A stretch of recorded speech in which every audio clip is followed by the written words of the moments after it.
Welcome to Stories from the Front. Take a second to like, subscribe, and activate notifications.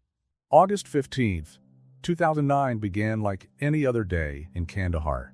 Josh Carter, a former Green Beret with the 3rd Special Forces Group, and that morning became the kind of story that changes not just one man, but an entire unit.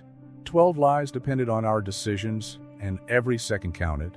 I was just finishing my 3rd cup of coffee when the radio crackled with the urgent voice of Central Command. An Allied unit had been ambushed during a reconnaissance mission, and the building where they had sought shelter had been severely bombed.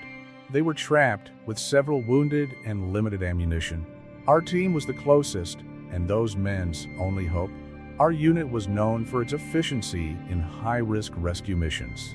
We were 6 men, me as team leader, Martinez, our communications specialist, Wilson, the sharpshooter, Campbell, combat medic, Morrison, explosive specialist, and Chun, our navigator and intelligence specialist. Each of us had been through extreme situations, but something about that particular mission made my stomach turn. The briefing was quick and to the point.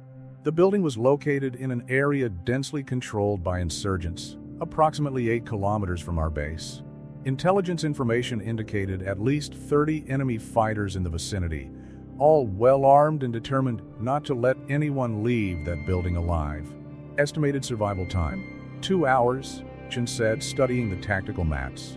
After that, either the structure collapses or they run out of ammunition. We equipped our MRAP, mine-resistant ambush protected, with everything we needed: extra medical supplies, ammunition, communications equipment, and controlled demolition kits. Campbell double-checked every item of medical equipment, aware that we would encounter serious injuries. During the journey, the silence inside the vehicle was heavy, broken only by the noise of the engine and the occasional radio updates.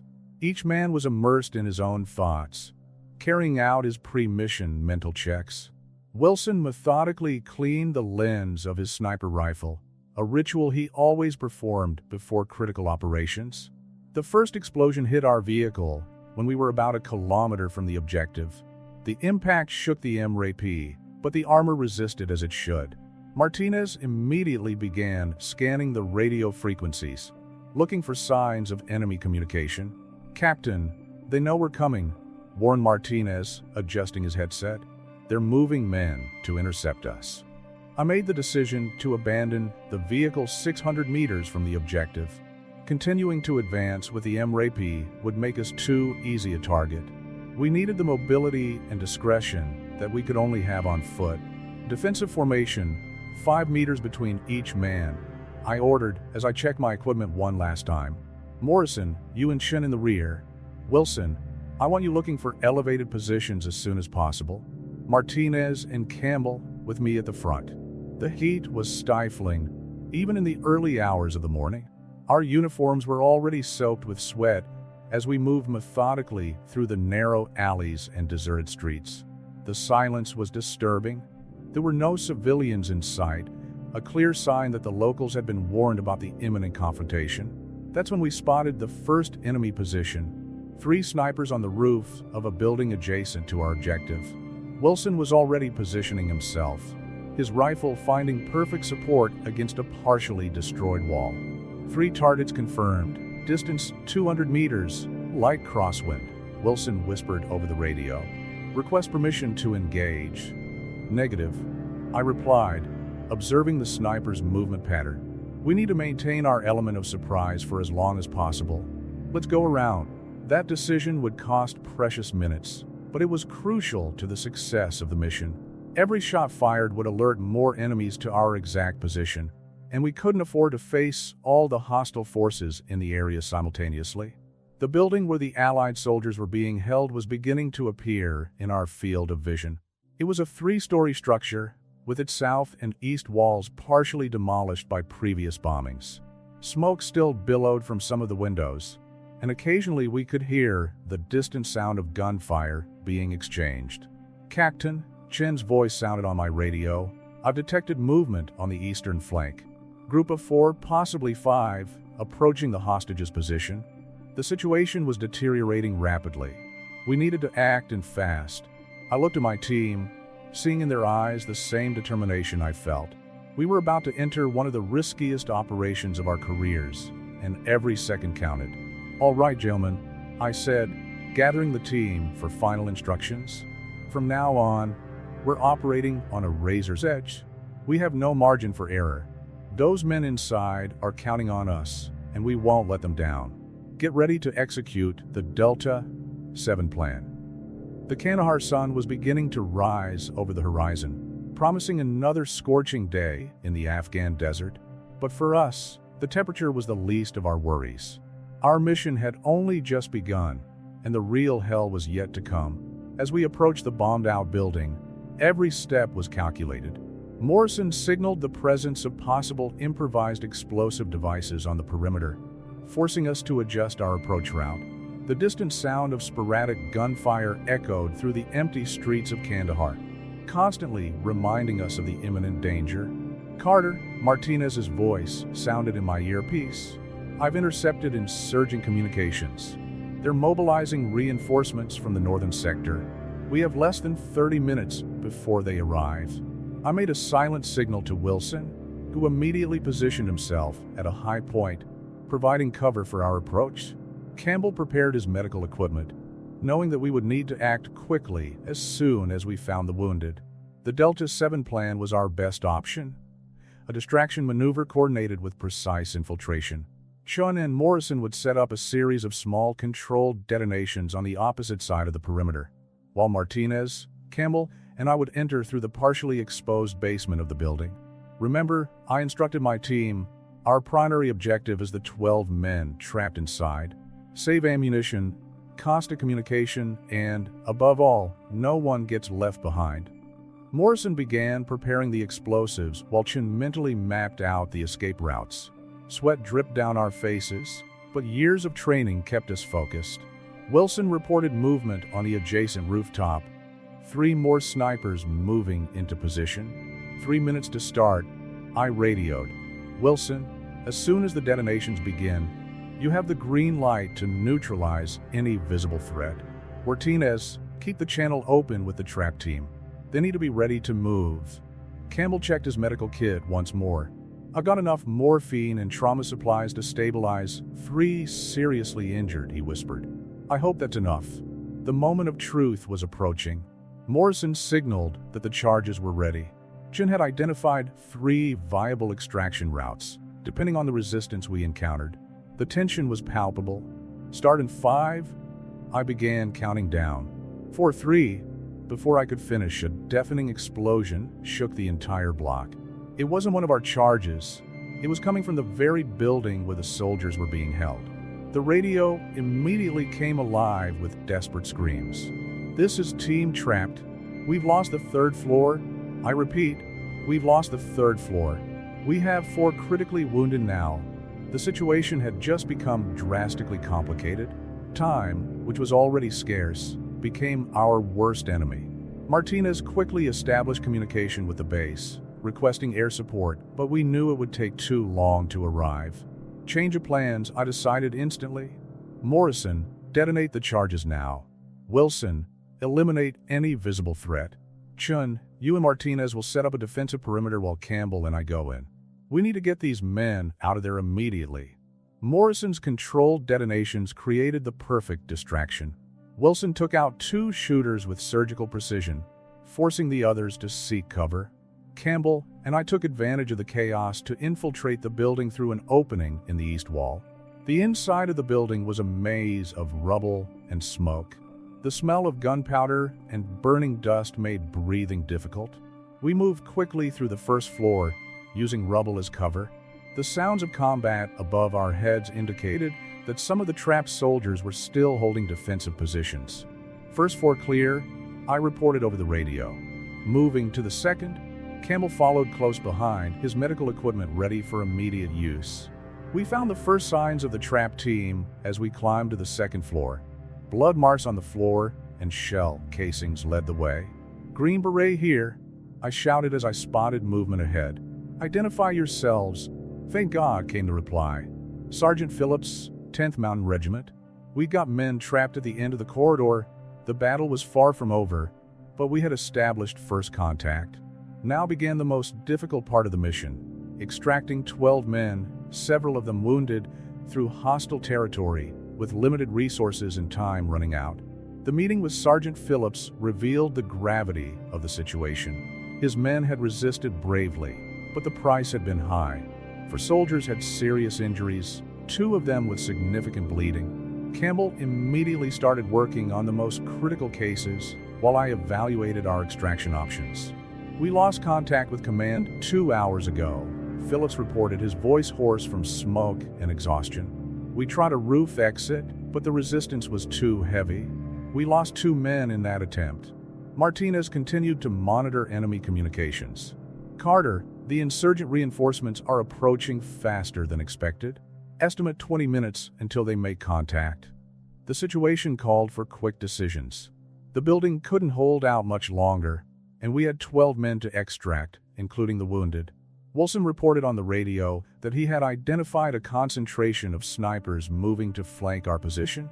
"Chen, I need an alternative route," I requested over the radio. "The main exit is too compromised." "Affirmative," replied Chen. "We've identified a complex of old tunnels that could lead us to the western sector. It's risky, but it may be our best option." Campbell finished stabilizing the most seriously injured. "I've managed to control the bleeding, but we need to move them with extreme care. One of them has suspected spinal trauma."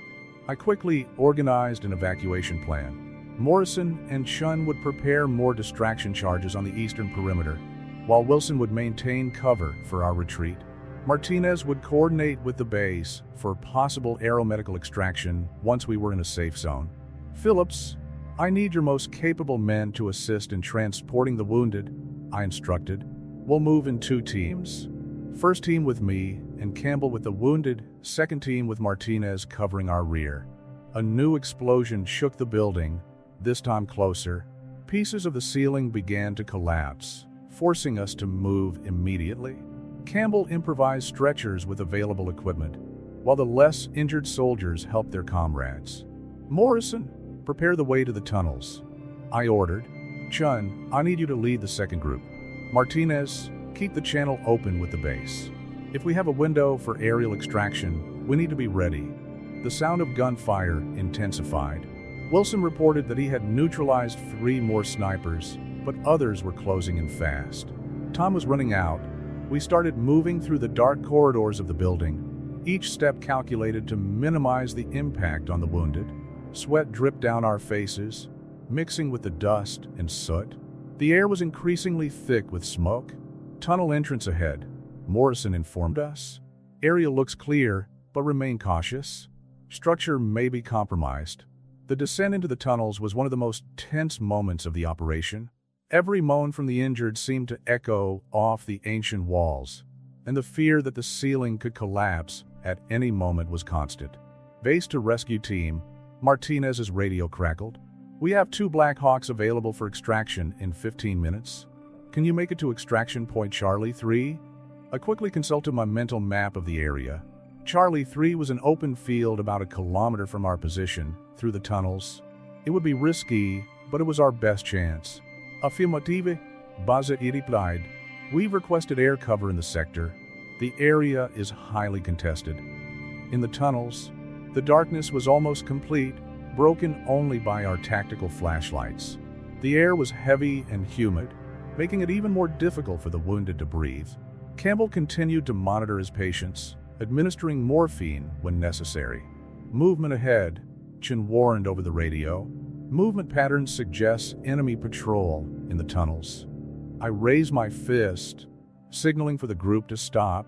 The distant echo of voices confirmed the enemy presence. We couldn't afford a direct confrontation, not with the wounded in critical condition. "Morrison, do we have an alternative route?" I whispered into the radio. "Affirmative.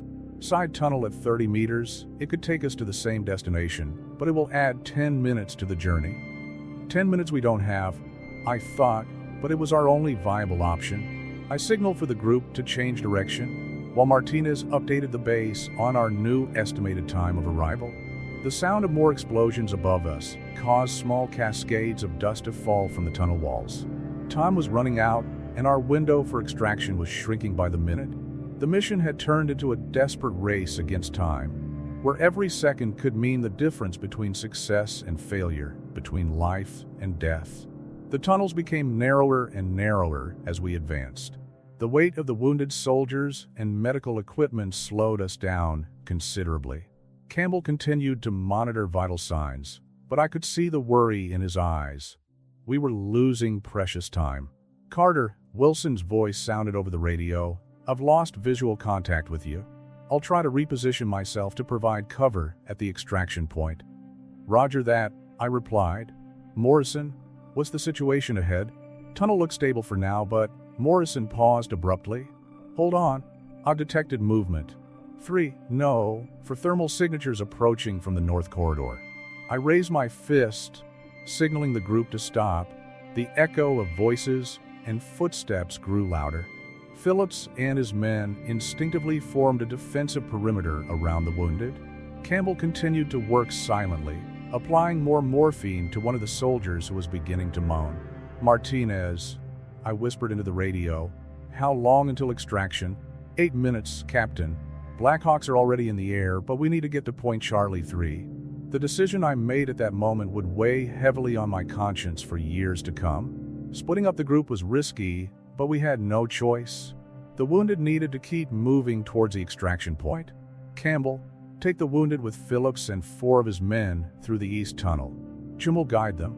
Martinez, Morrison, and I will create a distraction to keep the enemy occupied." Campbell nodded, understanding the gravity of the situation. In his eyes, I saw the same commitment that led us to become Green Berets, the determination never to abandon a comrade. "Wilson," I continued, "as soon as you have a visual on the extraction point, I want you to coordinate with the Blackhawks.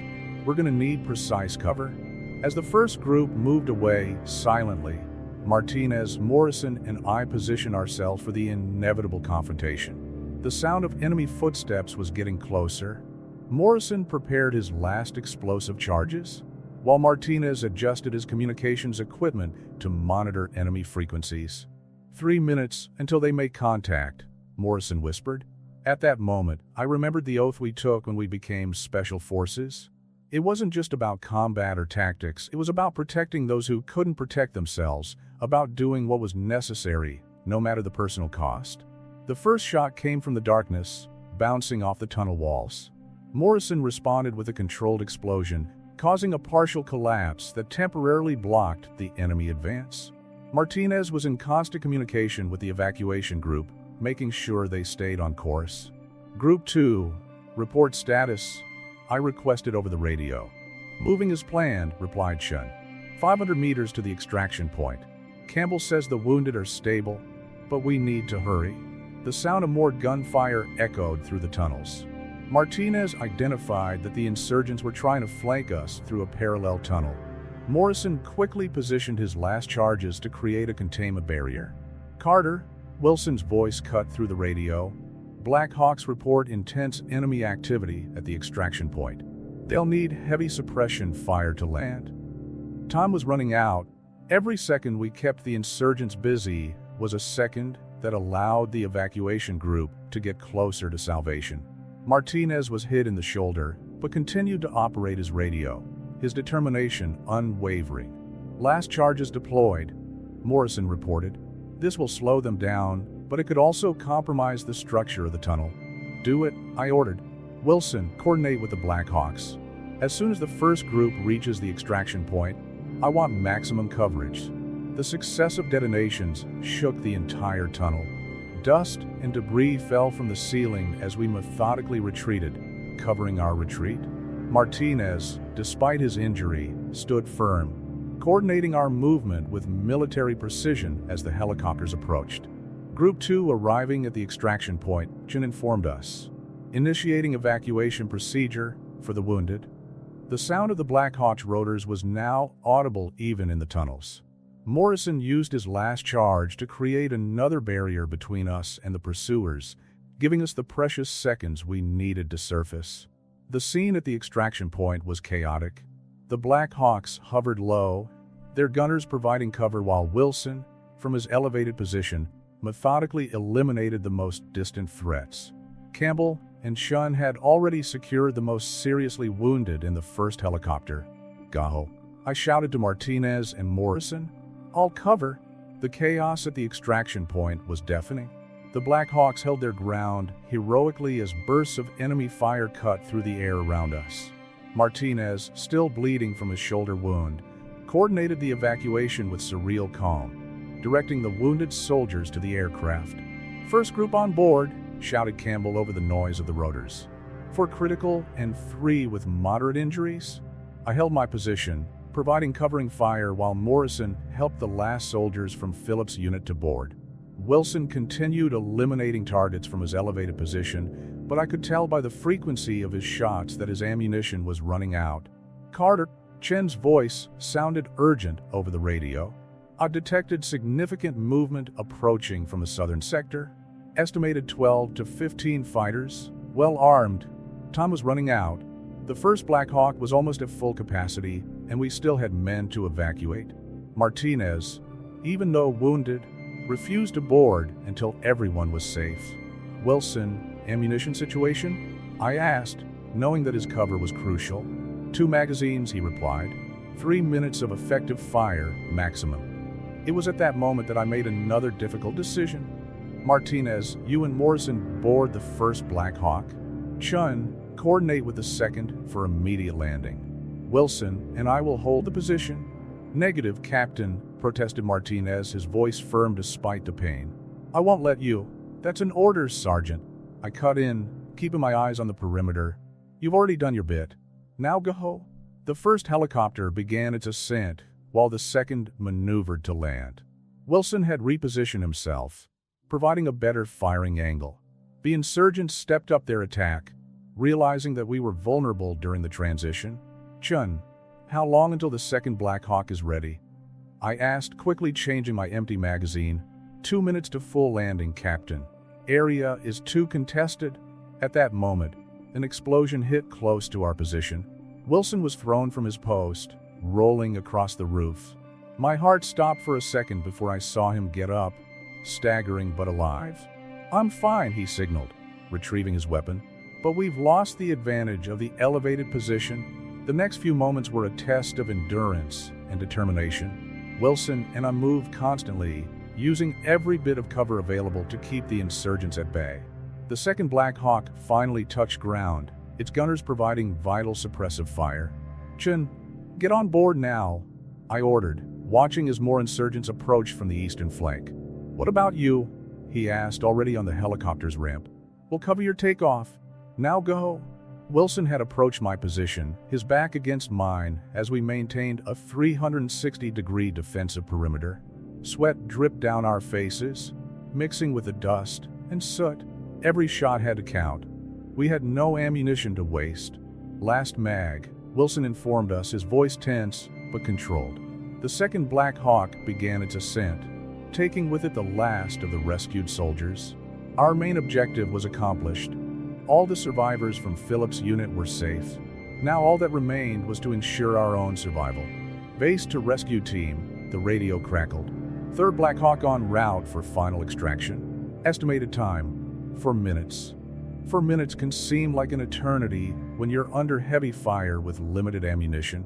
Wilson and I methodically moved into a more defensible position, using the rubble as natural cover. "Remember the ambush in Helmand?" asked Wilson as he reloaded. "How could I forget?" I replied, taking out an insurgent who had ventured too close. Same situation, different players. It was our way of dealing with the tension. In Helmand, 2 years earlier, we had survived a similarly desperate situation. Experience had taught us that sometimes all you need is to hang on for another minute, make one more shot count, stay alive for a few more seconds. The sound of the third Black Hawk approaching was like music to our exhausted ears. But the insurgents, realizing that this was their last chance to stop us, stepped up their attack. Grenades began to fall dangerously close to our position. Wilson prepared for movement. I instructed, watching the helicopter approach. "We're only going to get one shot at this." The Black Hawk made an aggressive approach, its gunners sweeping the perimeter with heavy fire. It was our window of opportunity, possibly the last one we would have. "Now," I shouted, and we began our final race for survival. The run to the Black Hawk was the longest moment of my military life. Wilson and I moved in a zigzag pattern, each step calculated as bullets sliced the air around us. The helicopter hovered a few meters off the ground, its rotors kicking up clouds of dust that provided some additional cover. 50 meters, I shouted to Wilson, who was limping slightly due to a superficial wound on his leg. Keep moving. The Black Hawk gunners kept up an impressive suppressive fire, but the insurgents were determined not to let us escape. A nearby explosion threw us to the ground, and for a moment, the world spun in slow motion. My ears were ringing, but the training took over. Wilson, I shouted, helping him to his feet. He was dazed but conscious. At that moment, I remembered all the missions we had carried out together, all the times we had depended on each other to survive. It would be no different now. I slung his arm over my shoulder, and together we covered the last few meters to our rescue. Contact at 9 o'clock, warned one of the helicopter's gunners, redirecting his fire to protect our final approach. When we finally reached the ramp of the Black Hawk, strong hands pulled us inside. The pilot didn't wait a second longer and immediately began his ascent. Wilson fell heavily to the floor of the aircraft, while I dragged myself into a position that would allow me to continue firing.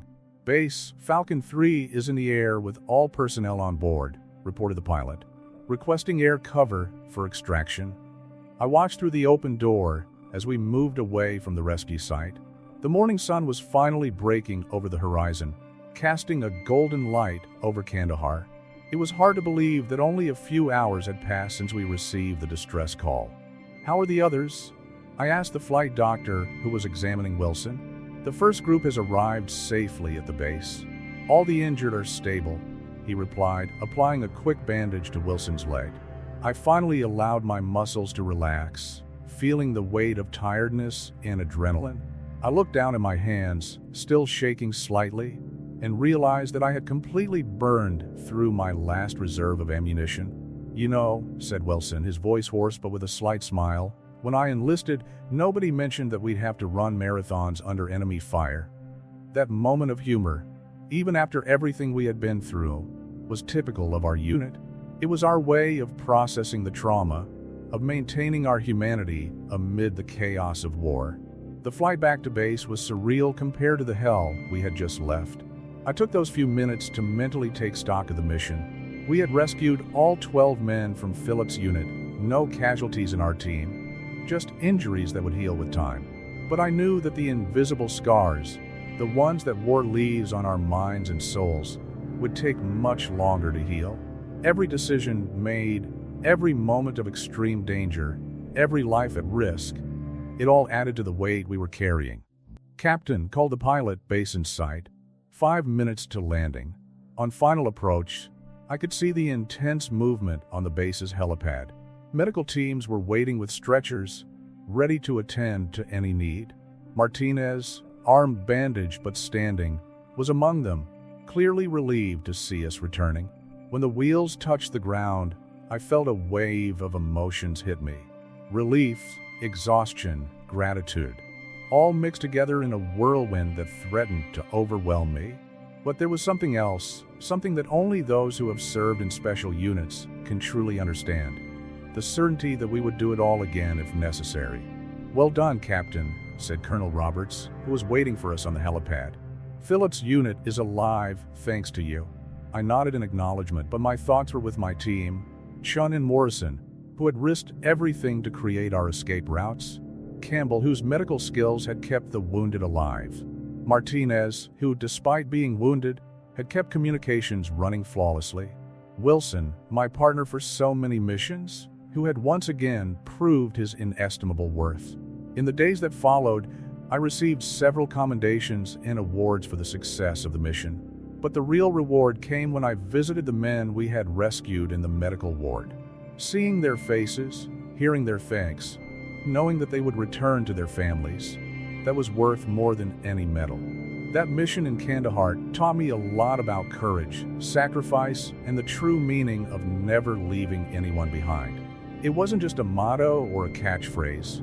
It was a sacred commitment that defined who we were as Green Berets. Years later, When people ask me about that day, I don't talk about the medals or the official reports.